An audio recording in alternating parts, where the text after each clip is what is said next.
नमस्कार दोस्तों, आज इस कहानी में हम आपके लिए माँ तुलसी की एक बहुत सुंदर कहानी लेकर आए हैं। एक समय की बात है, एक गांव में एक ब्राह्मण अपनी पत्नी, बहन और बेटी के साथ रहता था। उसकी बहन ने तुलसी पूजन का नियम ले रखा था। वो सुबह शाम तुलसी के पौधे में घी का दीपक जलाती थी, तुलसी को जल और दूध से सींचती थी। उसके तुलसी पूजन से उसकी भाभी बहुत नाराज रहती थी और कहती थी, तेरे विवाह में तुझे मैं ये तुलसी ही दूंगी। एक समय जब ननद का विवाह होने लगा तो भाभी ने गुस्से में आकर अपनी ननद को उसके विवाह पर गहनों की जगह तुलसी की मजरे की माला पहना दी। देखते ही देखते वो माला सोने के आभूषणों में बदल गई। जब बाराती खाना खाने बैठे तो उसकी भाभी ने तुलसी का गमला फोड़कर सभी को भोजन के रूप में परोस दिया। अचानक वह भी स्वादिष्ट व्यंजनों में बदल गया। जब विदाई का वक्त आया तो भाभी ने उसे वस्त्रों की जगह बैग में जनेऊ रखकर दे दिया। लेकिन जब ननद अपने ससुराल पहुंची तो वह जनेऊ की जगह रेशमी कपड़ों से भर गया था। यह देखकर उसके ससुराल में सभी खूब तारीफ करने लगे। विवाह के बाद एक दिन भाई ने अपनी पत्नी से कहा, बहन के विवाह को बहुत समय हो गया है, चलो कुछ समय के लिए उसे लेने के लिए चलते हैं। भाभी ने उसके ससुराल वालों को देने के लिए एक बक्से में तुलसी के पत्ते और मंजरी भर दी। जब वो ननद के घर पहुंचे तो उन्होंने वह बक्सा खोलकर देखा तो उस बक्से में रेशमी वस्त्र और आभूषण निकले, जिसे देख वो सभी बहुत चकित रह गए। ये सब देख भाभी भी हैरान रह गई। तब ननद बोली, भाभी, ये सब मेरी तुलसी पूजन का फल है जो माँ तुलसी ने मुझे लौटाया है। ये सब देखकर भाभी ने अपनी बेटी से कहा कि अब से तुम रोज तुलसी पूजन किया करो। बेटी बिना मन से रोज तुलसी पूजने लगी, जिससे उसकी माँ बहुत खुश रहती थी। फिर जब बेटी के विवाह का समय आया तो माँ ने अपनी ननद के विवाह की तरह अपनी बेटी को भी मंजरे की माला पहना दी और खाने में तुलसी का गमला फोड़कर मेहमानों को परोस दिया। लेकिन ना तो वह माला सोने चांदी में बदली और ना ही मेहमानों को परोसा हुआ वो गमला स्वादिष्ट व्यंजनों में बदला। ये देखकर सभी मेहमान बहुत नाराज हुए और उसकी बहुत निंदा करने लगे। तभी उसका पति बोला, मेरी बहन ने सच्चे मन से तुलसी पूजन किया था, इसलिए तुलसी माता ने उसका साथ दिया और तूने लालच में आकर अपनी बेटी से जबरदस्ती तुलसी पूजन करवाया, जिसका ये अंजाम हुआ कि बेटी के ससुराल में हमारी निंदा हो गई है। हे तुलसी माँ, जैसी कृपा आपने ननद पर करी वैसी ही कृपा आप इस कहानी को सुनते, कहते और हुंकार भरते सब पर करना। जय तुलसी माता। तुलसी विवाह पूजन विधि। तुलसी विवाह के लिए पूजन स्थल को साफ सुथरा कर फूलों से अच्छी तरह सजाएं।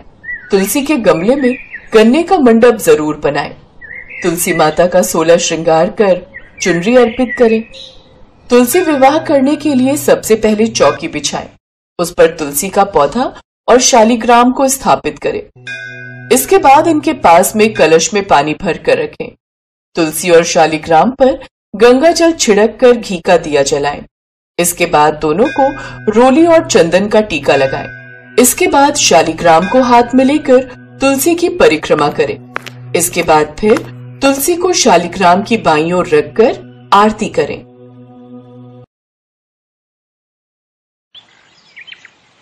जय जय तुलसी माता, मैया जय तुलसी माता, सब जग की सुखदाता, सबकी वर माता, जय तुलसी माता।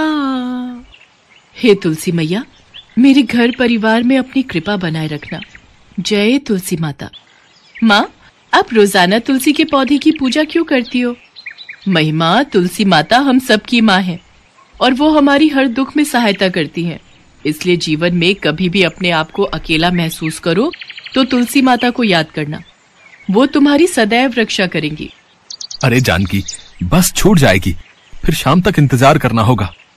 महिमा, मुझे आने में 2 से 3 दिन लग जाएंगे। मेरे पीछे से तुलसी मैया की देखभाल अच्छे से करना और चाची जैसा कहें उनकी बात को मानना। अगर बापू की दवाई वैद्य जी ने जल्दी बना दी तो हम जल्दी लौट आएंगे। माँ, तुम चिंता मत करो, मैं तुलसी मैया की पूरी देखभाल करूंगी। आप बापू के साथ आराम से जाओ। सुमन, ये मेरी अलमारी की चाबियां रख लो, उसमें मेरे सारे जेवर रखे हैं। चाबी साथ में ले गई तो कहीं खो न जाए। अरे अरे कोई बात नहीं भाभी, आप आराम से जाओ, मैं पीछे से महिमा को कोई परेशानी नहीं होने दूंगी। महिमा की माँ जानकी तुलसी माता की बहुत पूजा करती थी, इसलिए वो जाते हुए तुलसी माँ की पूजा की सारी देखभाल महिमा को दे जाती है। पर विधि का विधान कुछ और ही लिखा था। जिस बस से महिमा के माता पिता जा रहे थे उस बस का एक्सीडेंट हो गया और हादसे में महिमा के माता पिता मारे गए। महिमा का अपने चाचा चाची के सिवाय इस दुनिया में और कोई नहीं था। महिमा बिटिया रो नहीं, देखो तुम्हारे चाचा जी तुम्हारे साथ है ना, मैं भी तो तुम्हारे पिता की तरह ही हूं ना। तू यहाँ बैठ, मैं तेरे लिए गरम गरम जलेबी लेकर आऊंगा, ठीक है? तुझे अच्छी लगती है ना? अरे पागल हो रहे हो क्या? इस अभागन के लिए कुछ भी लाने की जरूरत नहीं है, अपने माँ बाप को खा गई है ये, अब ये जलेबी खाकर क्या करेगी?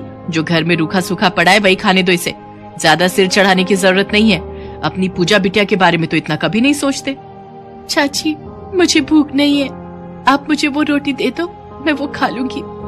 पहले मैं तुलसी में दिया जला दूं, शाम का समय हो रहा है। माँ हमेशा संध्या के समय तुलसी में दिया जलाती थी और वो मुझे कहकर गई थी कि मैं सुबह शाम तुलसी माता की सेवा करूं।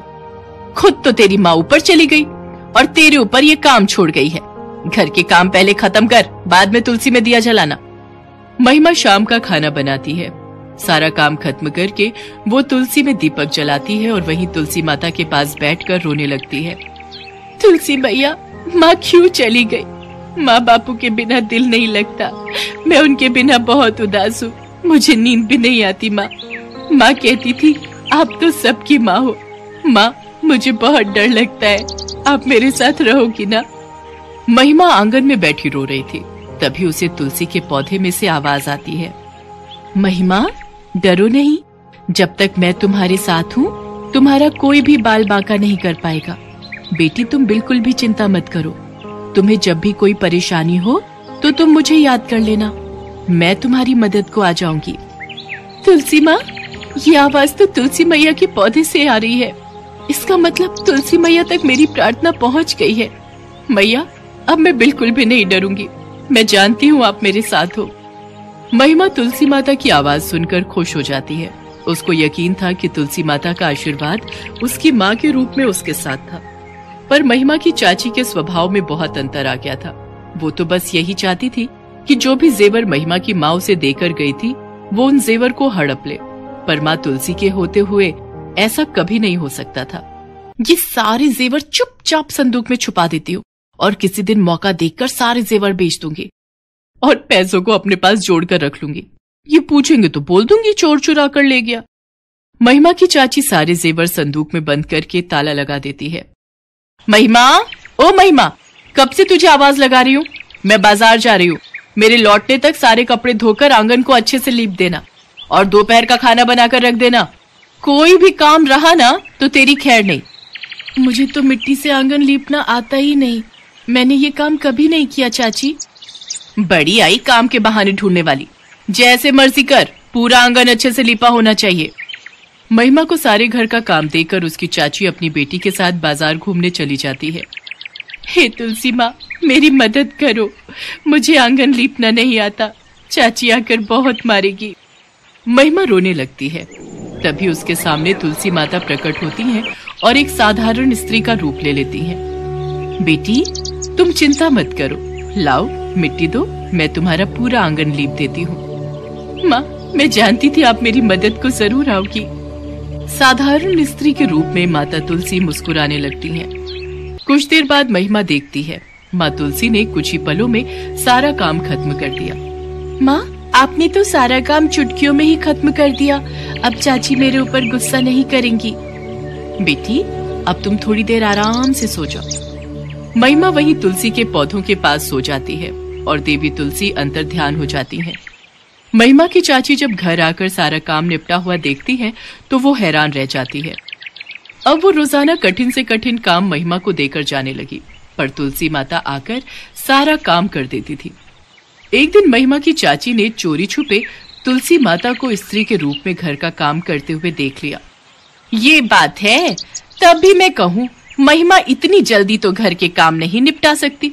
ये किसी औरत की मदद लेती है जो यहाँ पर इसके बदले घर का काम करती है। कहीं ऐसा ना हो इसने पूरा घर ही लुटा दिया हो।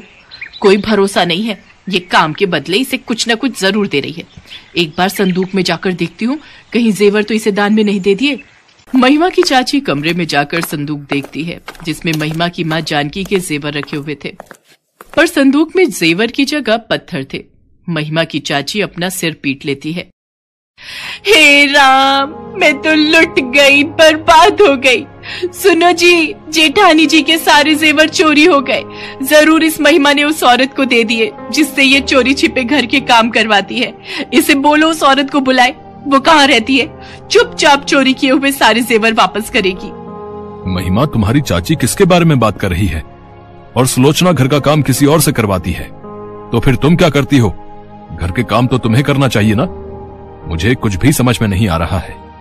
चाचा, चाची सारा दिन घर के काम मेरे से करवाती थी। मेरे से अकेले सारे काम नहीं हो रहे थे। मुझे कुछ काम करने ही नहीं आते, इसलिए मैंने तुलसी माता को बुलाया। चाची जिनके बारे में कह रही है वो तुलसी माता है, वही रोजाना मेरी मदद को आती हैं। देखो देखो, ये किसे बुद्धू बना रही है। भला तुलसी के पौधे में से भी तुलसी माता बाहर आ सकती हैं? ऐसा कभी हो ही नहीं सकता।